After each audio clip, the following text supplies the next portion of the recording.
Назира Айтбекова Кудайдан жатып туруп ата тилегениме көп болду. Алып баруучу актриса Назира Айтбекова апасынын туулган күнүнө арнап пост жазып чыкты. Бүгүн апамдын туулган күнү. Менин жалгыз эле апам, апамдын жалгыз кызы мен. Биз бири-бирибизге тирек, жөлөк, караан болдук.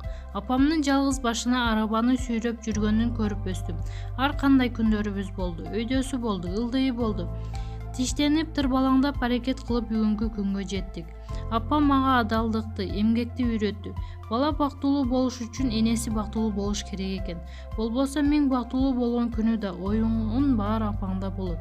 Ал кайгырса сен кубана албайсың. Ошол үчүн баламды бактылуу кылыш үчүн мен бактылуу болууга тийишмин. Кудайдан жатып туруп ата тилегениме көп болду. Ушул апам сүйүүгө мас болуп, бакытка тунуп турганын көрсөм, арманым жок өтөр элем. Бала сыңдуу дүйнөсү аруу, комузда кол ойноткон, чачы жер чийип турган сулуу апам бактын туу чокусуна татыктуу. Мен миң жакшылык кылып, көзүнүн агы менен айланып турсам деле, өзүнүн жеке бактысына тунуп турганга жетпей төңдү.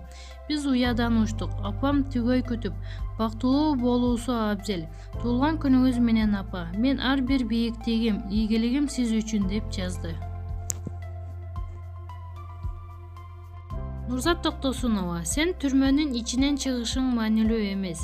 Белгилүү алып барчы Нурзат Токтосунова өзүнүн Instagram баракчасында адамдын өзүн өзү тарбиялоосу тууралуу пикирин жана кеңеши менен бөлүштү.